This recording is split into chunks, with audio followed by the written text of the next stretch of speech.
بسم اللہ الرحمن الرحیم۔ اتوار کی خصوصی سوال و جواب کی نشست میں آپ کا استقبال، آپ کا خیر مقدم ہے۔ پچھلے اتوار کو کسی وجہ سے شارٹ ویڈیو نہیں بن سکی تھی، تو آج کے دن پچھلے اتوار کے سوال اور آج کے جو سوال ہیں مجموعی طور پر ان سب کے انشاءاللہ جواب دینے کی کوشش کی جائے گی۔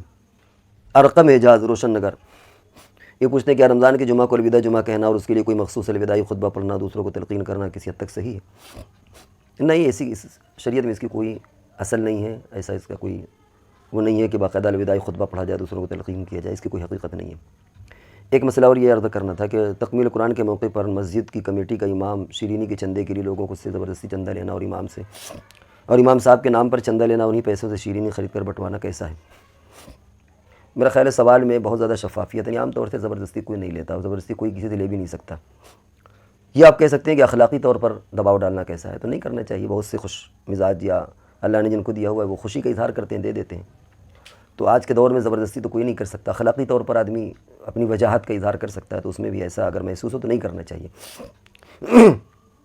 کہ خاص طور سے وہ شیرینی کے لیے، امام صاحب کے لیے۔ لیکن ہماری اپنی معلومات میں ایسا کوئی زور زبردستی نہیں کرتا،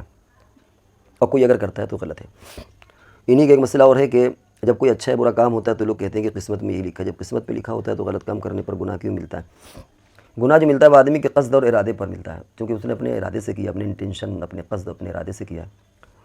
اسی لیے جب اچھا کام کرتا ہے تو خوش ہوتا ہے، وہ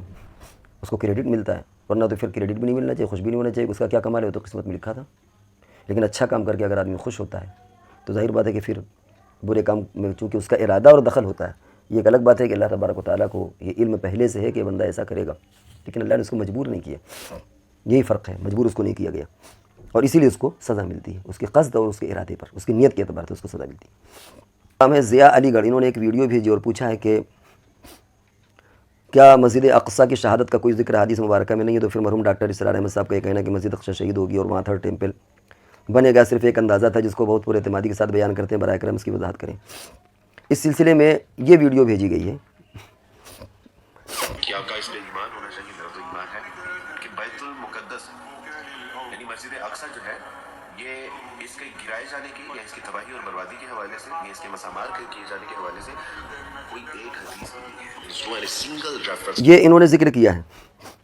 اس میں یہ باقاعدہ وضاحت نہیں کہ کیا ڈاکٹر اسرار صاحب کا انہوں نے رد کیا ہے یا اپنے طور پر کہا ہے، اور ہم گزارش یہ کریں گے کہ آپ ڈاکٹر اسرار صاحب کی وہ ویڈیو ہم کو بھیجیے، ہم ایک بار دوبارہ سنیں گے کہ ڈاکٹر صاحب نے وہ چیزیں حدیث کی روشنی میں بیان کیا ہے، حدیث کو بیان کیا ہے، یا حدیث کی روشنی میں یا حدیث کی روشنی سے کچھ چیزوں کو اخذ کیا، اپنے طور پر قیاس کیا، یا اس سے کوئی نتیجہ مستنبط کیا ہے، کوئی نتیجہ نکالا ہے۔ یہ سمجھنے کی ضرورت ہے۔ باقاعدہ حدیث کے حوالے سے کوئی بات بیان کرنا وہ ایک الگ مسئلہ ہوتا ہے، حدیث کی روشنی میں کوئی بات بیان کرنا وہ الگ ہوتا ہے، حدیث کے پس منظر میں کوئی چیز بیان کرنا ہے وہ الگ قسم ہوتی ہے۔ تو بہت سی ساری، تو ڈاکٹر صاحب کی وہ اگر ویڈیو آپ بھیج دیں تو اس کو ہم سن کر کے پھر یہ جائزہ لیں کہ یہ جو صاحب ہم نہیں پہچانتے کون ہیں، انہوں نے جو رد کیا ایک معنی کر، تو یہ سمجھ میں آیا کہ کس حد تک ان کی بات درست ہے اور ڈاکٹر اسرار صاحب کہنا کیا چاہتے ہیں۔ تو اس کے لیے ہم گزارش کریں گے کہ آپ وہ ویڈیو ہم کو بھیج دیں۔ اہلیہ فردین شہزادیہ کرتی ہیں کیا منتخب احادیث اجتماعی طور پر نہیں پڑھ سکتے، صرف انفرادی طور پر پڑھ سکتے ہیں؟ منتخب احادیث اجتماعی طور بھی پڑھ سکتے ہیں، انفرادی طور پر بھی پڑھ سکتے ہیں، لیکن اسے ضروری سمجھ لینا کہ الگ پڑھنا ضروری یا جمع ہو کر کے پڑھنا ضروری، یہ غلط ہے۔ جس طرح بھی آپ استفادہ کر سکیں اسے کر سکتے ہیں۔ سیب بھویشور یہ کہتے ہیں میرا سوال ہے، تاکہ سوال کچھ عبارت کٹی ہو۔ ہم لوگ یونیورسٹی کے اسٹوڈنٹ ہیں اور ہم لوگ ہر سنڈے تعلیم کرتے ہیں، اور تعلیم میں بہت کم بچے رہتے ہیں اور کچھ لڑکیاں بھی ہیں جو تعلیم میں بیٹھنا چاہتی ہیں، تو کیا یہ جائز ہے؟ کیا ایک جگہ مرد اور مستورات بیٹھ کر تعلیم کر سکتے ہیں؟ عورتیں الگ کریں، مرد الگ کریں؟ آج کل ہر کتابیں ہر زبان میں موجود ہیں، انگلش میں بھی، ہندی میں بھی۔ تو اگر یہ یونیورسٹی کی بچیاں، لڑکیاں جو ہیں، اگر اردو نہیں جانتی تو انگلش میں یا ہندی میں مثال کے طور پر فضائل اعمال پڑھنا ہے، کوئی اور تفسیر کی کتاب پڑھنا ہے، کوئی اور تعلیم کرنا ہے، تو وہ اس طرح پڑھ لیں، یہی بہتر طریقہ ہے۔ اور اگر کوئی ایسا موقع ہو کہ ساتھ ساتھ کرنا ہے تو باقاعدہ پردہ وہاں پر ہونا چاہیے، پردے کے ساتھ عورتیں الگ ہوں اور مرد الگ ہوں، کوئی مائک لگا ہوا ہو یا آواز اگر وہاں پر تک پہنچ سکتی ہے، یا کوئی چھوٹا سا مائک لگا لیں اور اس کے ذریعے سے تعلیم کر سکتے ہیں۔ باقی ایک ساتھ بیٹھ کر کے جس طرح آدمی اپنی ماں بہنوں کے ساتھ ایک گیدرنگ ہوتی ہے بسات، یہ چیز درست نہیں ہے، کیونکہ پھر اس میں دوسرے فتنے جنم لینے لگتے ہیں، بے پردگی کے، اور پھر دوسری چیزیں اس میں آ جاتی ہیں، تو اس سے پرہیز کیا جائے، ایسا نہ کیا جائے، یہ چیز درست نہیں ہوگی، الا کہ کوئی بہت کہیں پر سخت مجبوری ہو، مجبوری کے احکامات الگ ہوتے ہیں،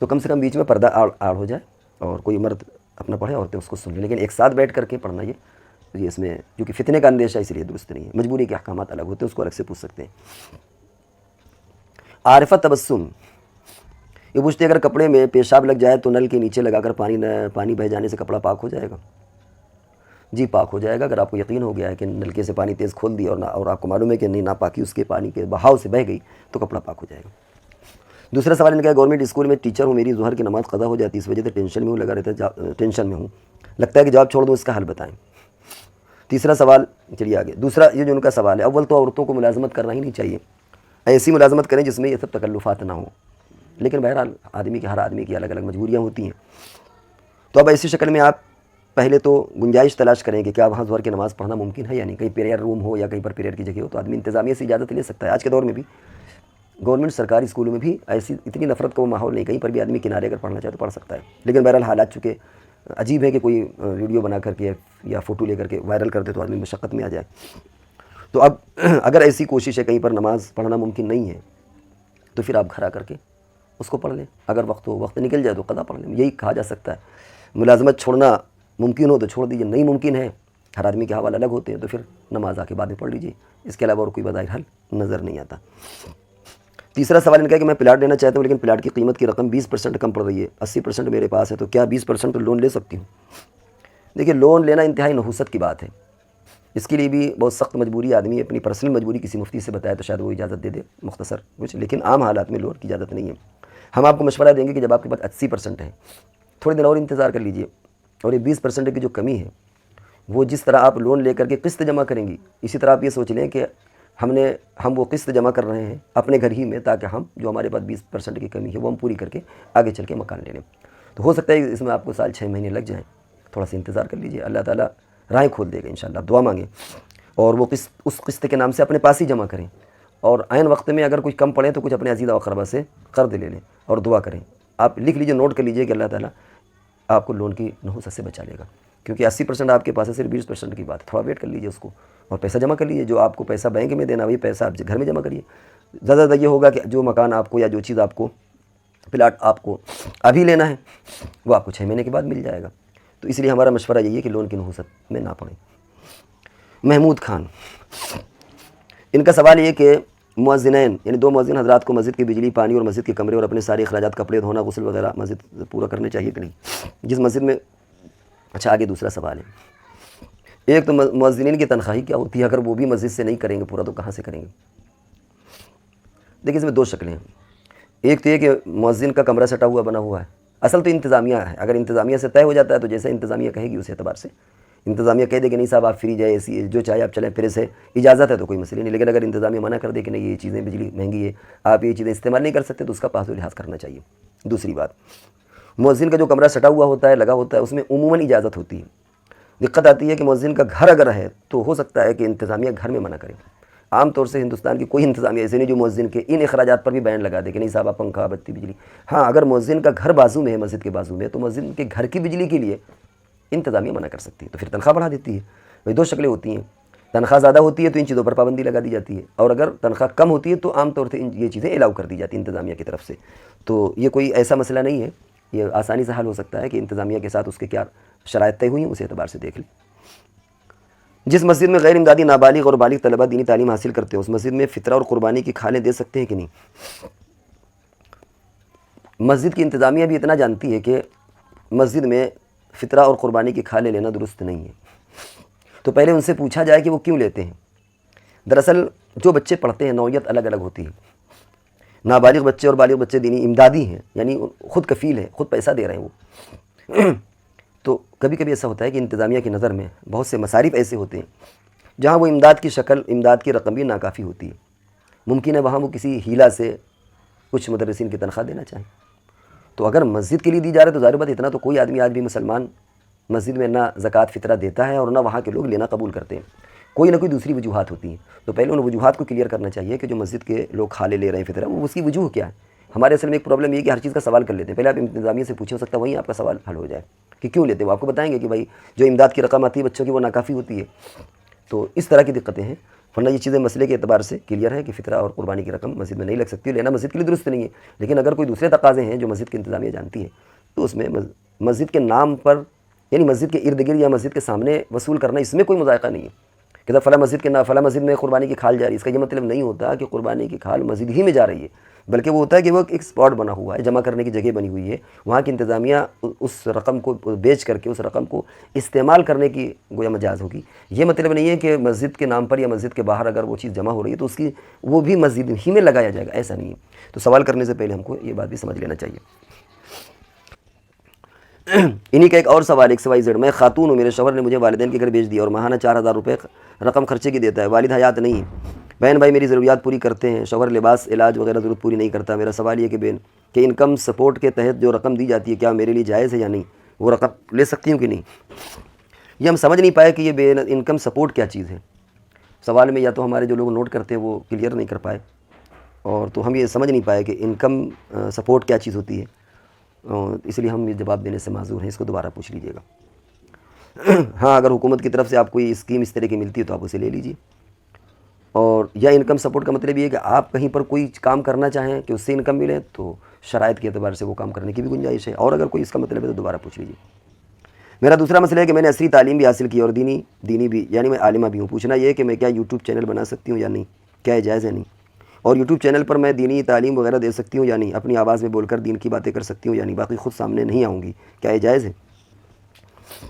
عورتوں کے لیے یوٹیوب چینل بنانا فتنے سے خالی نہیں ہے، ہزار طرح کے فتنے۔ ہاں یہ ایک الگ مسئلہ ہے کہ آپ کوئی چینل بنائیں جس میں آپ خود نہ آئیں، اس کی گنجائش نکل سکتی ہے، لیکن آواز بھی فتنہ پیدا کرتی ہے۔ تو اس میں آپ ایک کام کریں کہ آپ اس میں آن لائن کلاسز ہوتی ہیں، صرف مستورات کے لیے ہوتی ہیں، اس میں باقاعدہ ان کا آدھار کارڈ لگتا ہے، ان کا فون نمبر آدھار کہ جینوین واقعی عورتیں ہوں۔ تو آپ کے لیے مشورہ یہ ہے کہ آپ اس طرح چینل کوئی بھی بنا لیں جس میں یوٹیوب چینل ہو یا کوئی بھی چینل ہو، آپ اس ذریعے سے آن لائن آپ کلاسز لے سکتی ہیں، بچیوں کی، خواتین کی کلاسز آپ لے لیں، یا چھوٹے کیٹیگری میں جو نابالغ بچے ہوتے ہیں، جو اسکول کے چھوٹے بچے ہوتے ہیں 10-12 سال کی عمر تک، اس کی آپ کو اجازت ہو جائے گی۔ باقی علل اعلان اس طرح باقاعدہ یوٹیوب بنانا، اس میں آنا، یہ ہے کہ خالی اپنی آواز، تو یہ فتنے سے خالی نہیں ہے، اس سے ایوائڈ کریں، بچیں اس سے۔ اور اگر انکم کی کوئی اس طرح کا مسئلہ ہو تو آپ آن لائن کلاسز لیں بچیوں کی، اور چھوٹے بچوں کی بھی آپ آن لائن کلاسز لے سکتی ہیں۔ بچیوں میں یہ کہ آپ خواتین اگر عمر دراز ہیں ان کی بھی آپ آن لائن کلاسز لے سکتی ہیں، اور یہ بھی آج کل انکم کا اچھا ذریعہ ہے۔ افروز صاحب، میرا سوال یہ کہ اگر انڈر گارمنٹ یعنی نیکر وغیرہ میں نجاست تھی، میں نے دھیان نہیں دیا اور ایسے ٹوائلٹ یوز کر کے نماز پڑھ لیا،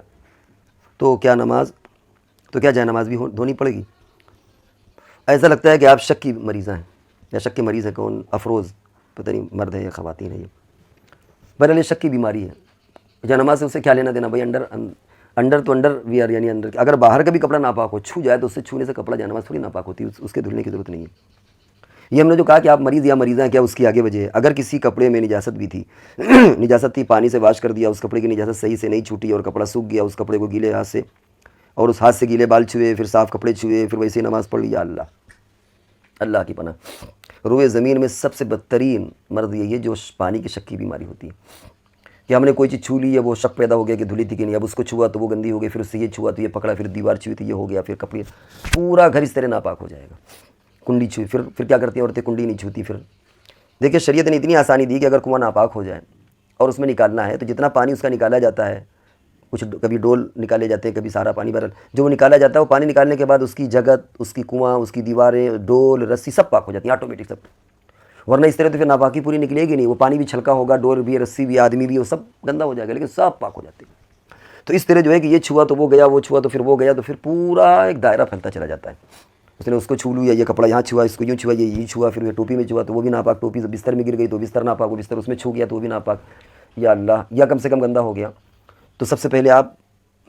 اپنا علاج کروائیے، یہ بدترین قسم کی بیماری ہے، اس سے نکلنے کی کوشش کریے۔ اس طرح کی کہیں کوئی ناپاکی متعدی نہیں ہوتی کہ یہ چھو لیا تو وہ گیا، وہ چھو لیا تو، ایسا کچھ نہیں ہوتا۔ نام ارقم اعجاز، روشن نگر، انہوں نے ویڈیو کا لنک بھیجا اور پوچھا کہ سلام حضرت، جیسے کہ ابھی الیکشن کا ٹائم اور ہمارے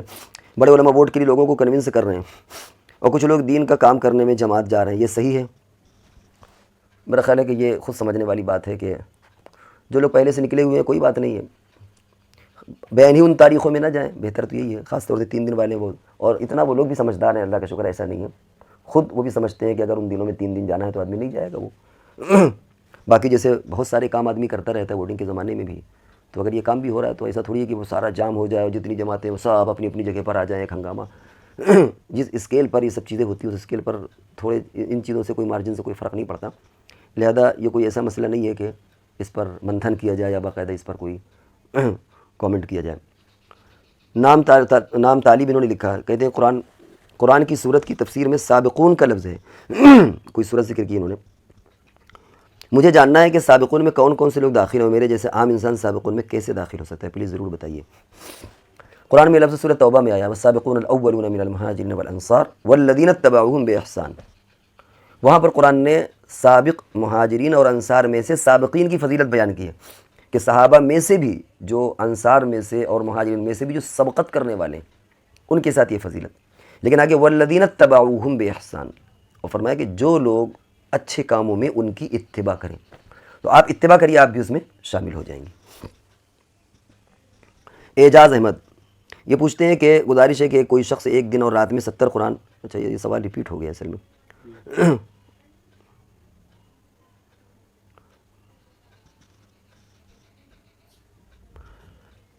یامین صاحب یہ پوچھتے ہیں کہ فجر کی 2 سنتیں موقدہ ہیں یا واجب، اگر صرف سنت ہے تو ان کی قضا کیوں ہوتی ہے؟ سنتیں موقدہ لیکن عقد یعنی ان کا درجہ زیادہ عقد ہے، زیادہ موقدہ، حضور علیہ الصلوۃ والسلام نے ان کی اہمیت زیادہ بیان کی ہے، اس بنیاد پر ان کی اہمیت ہے، اسی لیے کہا جاتا ہے کہ فجر کے بعد قضا کر لیں، لیکن اگر دوہر ہو چکی ہے تو پھر قضا کی ضرورت نہیں ہے، اور یہی وجہ ہے کہ جو عمری قضا پڑھی جاتی ہیں، جو لوگوں کی زندگی کی نمازیں قضا ہو جاتی ہیں بعد میں وہ قضا کرتے ہیں، تو اس میں بھی وہ 2 رکعت نہیں کہا جاتا کہ پڑھو، خالی 2 رکعت فرض پڑھ لیجئے، لیکن یہ جو قضا کی بات ہے وہ صرف غروب سورج نکلنے کے بعد ظہر سے پہلے کہا جاتا ہے کہ، اور قضا کا تعلق اہتمام سے ہوتا ہے، قضا کے لیے فرض ہونا ضروری نہیں ہے، واجب ہونا ضروری نہیں ہے۔ نبی اکرم صلی اللہ علیہ وسلم کی اگر تہجد کی نماز یا کچھ سنتیں بھی جو معمولات میں ہوتی تھیں وہ چھوٹ جاتی تو آپ دوسرے وقت میں اس کی قضا کر لیتے تھے، اور یہ ہم لوگوں کو بھی چاہیے کہ اگر ہمارے کوئی معمولات ہیں چاہے وہ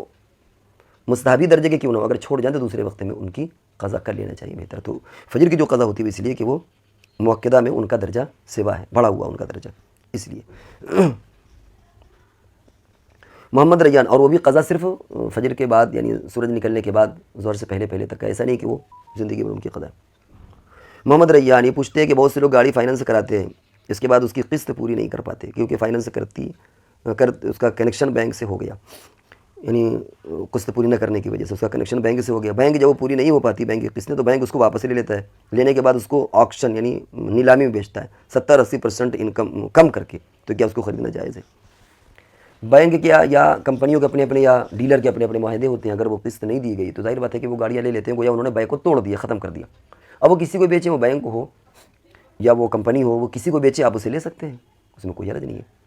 لیکن محترم گزارش آپ سے یہ ہے کہ اگر اس طرح کی کوئی ہو تو ہم لوگوں کو بھی بتا دیجیے گا کہ جہاں 70-80% تک قیمت کم ہو جاتی ہو، یعنی اگر 10 لاکھ کی گاڑی ہے تو 1 لاکھ کی مل جائے، یعنی 1.5 لاکھ کی مل جائے، 1 لاکھ کی اسکوٹی آپ کو 20,000 میں مل جائے، تو اس سے بڑھ کر کے اور کیا ہوگا کہ 10 لاکھ کی گاڑی آپ کو 2 لاکھ میں مل جائے، ایسا ہوتا نہیں ہے، آپ اس غلط فہمی میں نہ رہیے گا کہ 60-70% کم ہو جاتا ہے، اگر کچھ ہو تو ہم کو ہی بتائیے گا، لیکن بہرحال مسئلے کے روح سے آپ لینا درست ہوگا، اور اس کی وجہ یہ ہے کہ وہ بے پہلی والی توڑ دیتے ہیں اور اس اعتبار سے وہ لے سکتے ہیں، گویا ایک نئی بے ہے۔ نجم الحسن ہردو یہ پوچھتے ہیں جو شادی میں صحرا باندھتے ہیں پھر اس کو پڑھتے ہیں، اس کے بارے میں کچھ بتا دیجیے، صحیح ہے غلط؟ بعض لوگ کہتے ہیں کہ صحرا پڑھنا مستحب ہے، صحرا جو باندھتے ہیں وہ تو رسم ہے، بدعت ہے، بدعت نہ کہے تو رسم تو ہے ہی، اور باندھنے سے کوئی اچھی شکل بھی نہیں ہوتی، گرمی میں تو چہرہ بھر جاتا ہے، کھجلی ہونے لگتی ہے، نہ جانے کیا کیا اس میں سمجھ بھی نہیں آتی، عقلاً بھی وہ چیز سمجھ میں نہیں آتی۔ باقی صحرا پڑھنا مستحب کوئی نہیں سمجھتا، جو سمجھتا ہے وہ غلط ہے۔ صحرا پڑھنا اگر اس میں اچھے اشعار ہوں گے جس سے لوگوں کی اصلاح ہو تو اس میں کوئی حرج نہیں، جیسے نکاح کے موقع پر تقریر کی جا سکتی ہے، نکاح کے موقع پر اشعار پڑھے جا سکتے ہیں، وہ صحرا بھی اشعاری کی شکل کا ہوتا ہے، لیکن باقاعدہ اس صحرے میں سب کے نام ہو اور لکھا ہوا ہو اور باقاعدہ وہ جو ایک اس کی شکل ہوتی ہے، اس کی شریعت میں کوئی حقیقت نہیں ہے، اور اگر کسی جگہ پر اسے مستحب یا اس طرح کا درجہ دیا جاتا ہے تو یہ غلط ہے۔ تو یہ رہے آج کے سوالات، اب انشاءاللہ ہم اگلی نشست تک کے لیے آپ سے رخصت ہوتے ہیں، جب تک کے لیے اجازت دیجیے، والسلام علیکم ورحمۃ اللہ وبرکاتہ۔